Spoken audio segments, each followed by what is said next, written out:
Você já imaginou como era o mundo antes das leis dos 10 mandamentos? Como uma sociedade sem essas normas básicas conseguia se organizar, criar regras e resolver conflitos?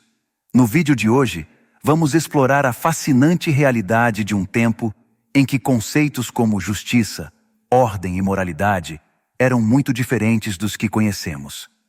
Vamos descobrir que tipo de leis, crenças e práticas guiavam as pessoas antes das tábuas de Moisés e como essas primeiras normas moldaram a cultura e a história até os dias de hoje.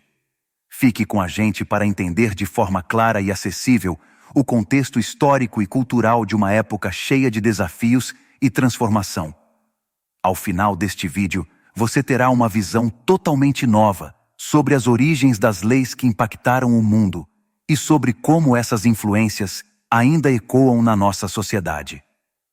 Já se perguntou como era a vida das pessoas antes da entrega dos 10 mandamentos no Monte Sinai? Como eram organizadas suas vidas, suas famílias e sociedades, sem esse conjunto de leis divinas que orientaria o povo hebreu a partir daquele momento? A resposta nos leva a um mundo fascinante, onde a ausência de um código moral unificado permitia que cada civilização seguisse seus próprios caminhos, baseando-se em tradições, costumes e crenças que moldavam a vida cotidiana. Agora, vamos viajar no tempo para explorar como era a vida antes das tábuas sagradas e o impacto que sua entrega teria no futuro dos hebreus e do mundo. Nossa história começa com a saga dos patriarcas, que desempenham um papel central na formação da identidade hebraica. Abraão, Isaque e Jacó são os pilares da aliança entre Deus e seu povo. Através deles, Deus estabeleceu não apenas promessas específicas, mas também a fundação da fé monoteísta, que seria preservada por gerações. Esses homens, com suas vidas de obediência, fé e sacrifício, forjaram uma conexão única com o divino em um mundo repleto de idolatria e politeísmo. Suas alianças com Deus moldaram o destino de seus descendentes e prepararam o caminho para a revelação das leis divinas. Tudo começou com Abraão, o primeiro patriarca e a figura mais icônica do início da fé hebraica. O chamado de Deus a Abraão, descrito em Gênesis 12, 1-3, marcou o início de uma relação especial entre o Criador e o homem. Deus ordenou a Abraão que deixasse sua terra natal, Ur dos Caldeus, e partisse em direção a uma terra que ele ainda lhe mostraria. O passo inicial de Abraão foi um ato de obediência radical, pois ele não sabia para onde estava indo, mas confiou completamente nas promessas de Deus.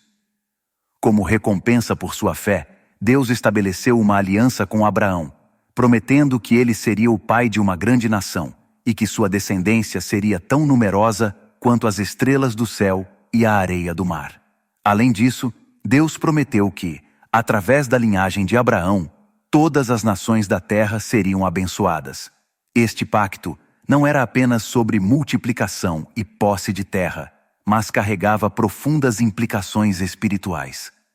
Abraão e seus descendentes seriam os portadores do conhecimento de um Deus único e verdadeiro. A aliança com Deus, no entanto, não era sem desafios. A obediência de Abraão foi testada ao extremo quando Deus lhe ordenou que sacrificasse seu filho Isaque, o filho da promessa, em Gênesis 22, 9-14. Abraão, fiel até o fim, subiu ao Monte Moriá com seu filho, preparou o altar e estava pronto para cumprir o que Deus havia pedido.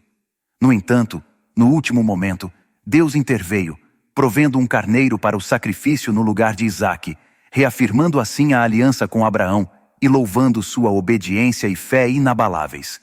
Essa história não apenas ilustra o compromisso de Abraão, mas também introduz a importância dos sacrifícios e altares como expressões de fé e devoção.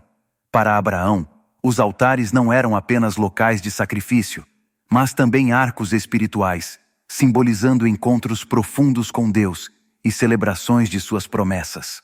Ao longo de sua vida, ele construiu vários altares em locais onde teve experiências significativas com o Senhor, demonstrando que sua vida era marcada pela constante reverência e busca de uma relação íntima com Deus.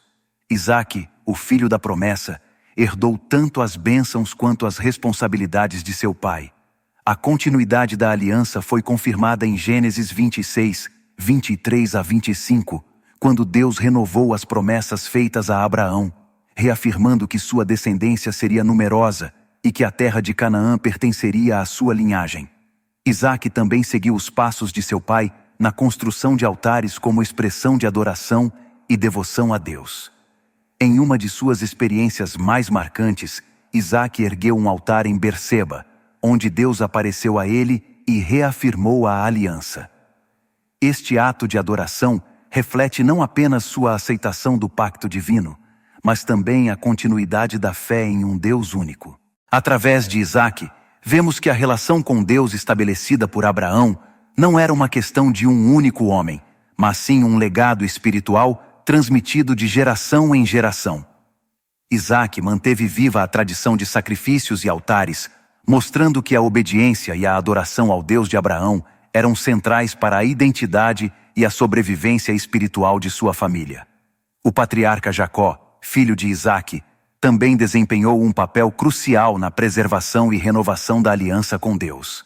Jacó, que teve uma vida cheia de desafios e encontros com o divino, é mais lembrado por sua famosa visão da escada que conectava a terra ao céu, descrita em Gênesis 28, 12 a 22. Nessa visão, Jacó viu anjos subindo e descendo por uma escada que ia da terra ao céu, e ouviu a voz de Deus renovando a aliança feita com seus antepassados, Abraão e Isaque. Deus prometeu a Jacó que sua descendência seria numerosa e que a terra onde ele estava seria dada a seus filhos. Ao despertar do sonho, Jacó ficou maravilhado com o lugar e declarou: "Certamente o Senhor está neste lugar, e eu não sabia." Ele ergueu uma pedra como um pilar e a consagrou, chamando o lugar de Betel, que significa Casa de Deus. A partir desse momento, Betel tornou-se um local espiritual de grande importância para Jacó e seus descendentes, simbolizando o vínculo renovado entre Deus e o homem. Ao longo de sua vida, Jacó enfrentou muitos desafios, mas em cada etapa, ele voltou-se para Deus, demonstrando que, assim como seus antecessores, ele também mantinha a fé no Deus único, mesmo cercado por um mundo cheio de idolatria. A tradição de construir altares e oferecer sacrifícios continuou com Jacó, que seguiu o exemplo de Abraão e Isaque, reconhecendo a presença de Deus em momentos-chave de sua jornada. Jacó teve 12 filhos que se tornaram os chefes das 12 tribos de Israel. Entre esses filhos, José, o penúltimo, se destacava. A narrativa de José, encontrada em Gênesis 37 a 50, é central para entender como os hebreus chegaram ao Egito e eventualmente foram escravizados. José foi levado para o Egito, onde começou sua vida como escravo. Mas, através de uma série de circunstâncias divinamente orquestradas, ele acabou se tornando o segundo homem mais poderoso no reino, servindo diretamente ao faraó. A ascensão de José ao poder no Egito foi providencial. Deus estava usando José para preparar o caminho para a preservação de sua família e o cumprimento das promessas feitas aos patriarcas.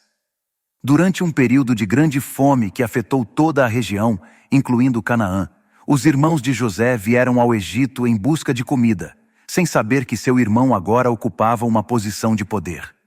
Após uma série de encontros e eventos emocionantes, José se revelou a seus irmãos e os perdoou por sua traição, reconhecendo que tudo o que aconteceu havia sido parte do plano de Deus para salvar sua família.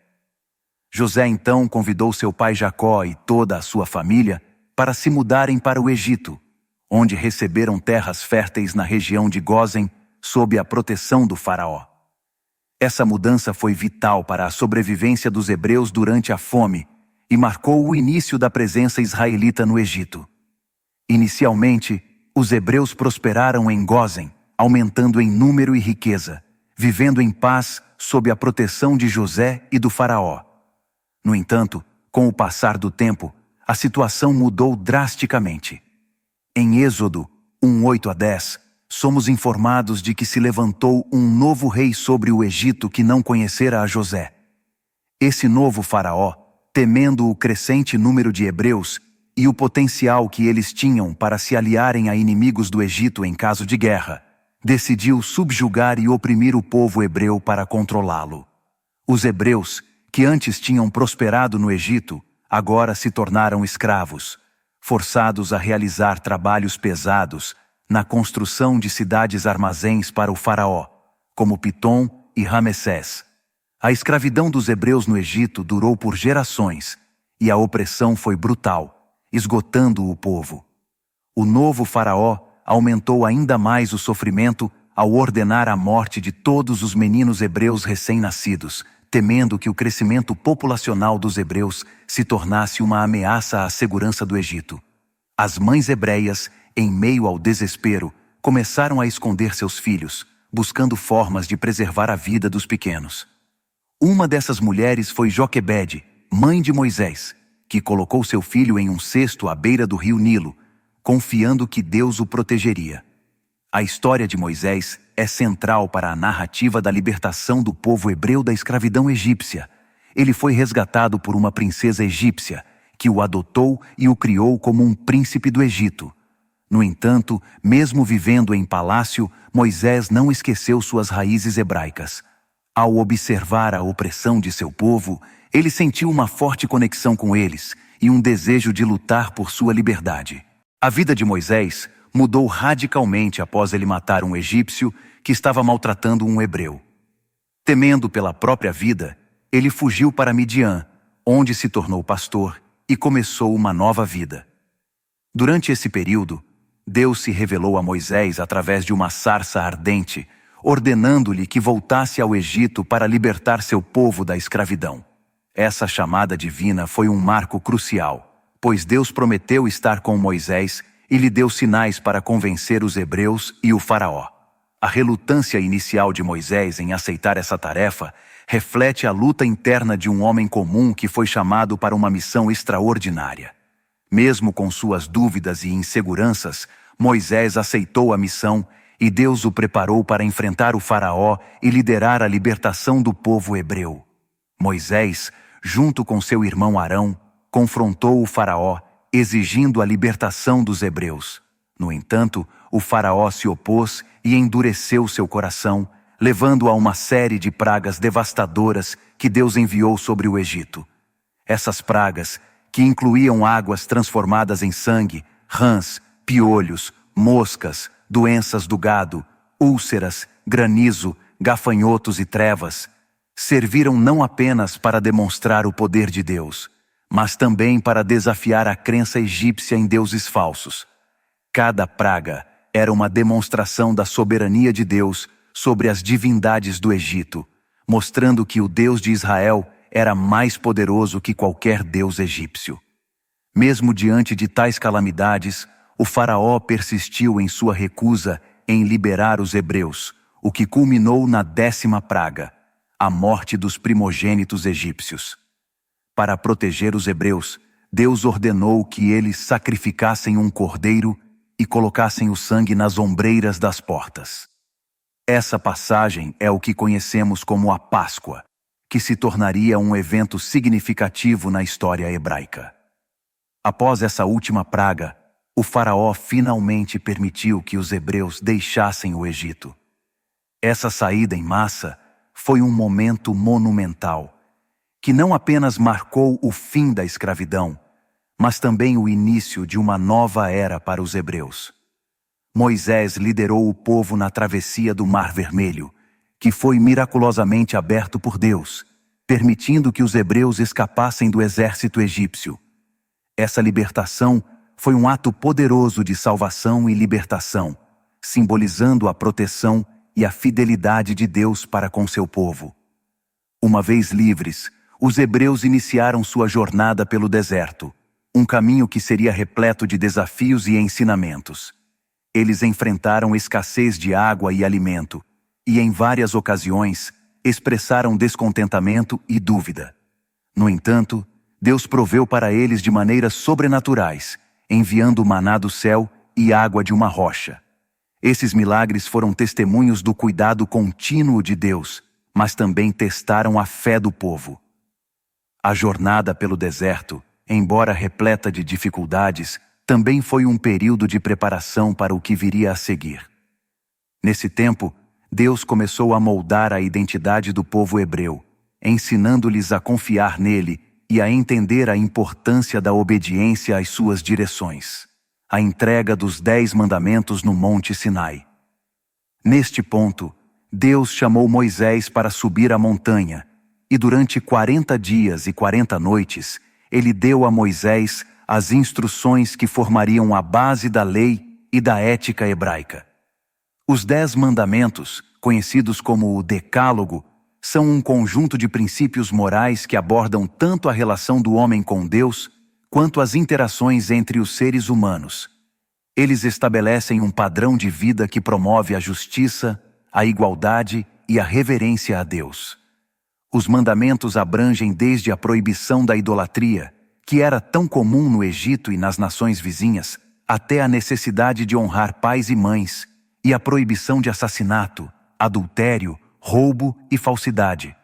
Os mandamentos são os seguintes: não terás outros deuses diante de mim.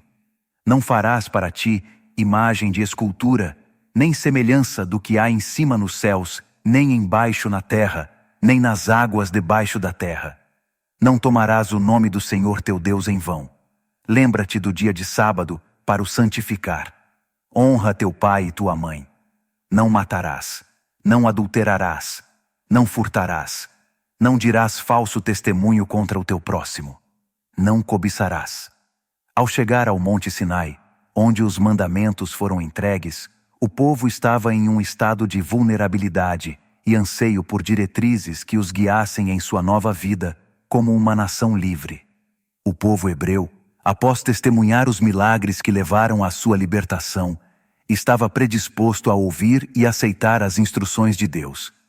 Em Êxodo 19, 5-6, Deus expressou a Moisés que desejava que os hebreus se tornassem um reino de sacerdotes e uma nação santa, estabelecendo a importância da obediência a essas leis.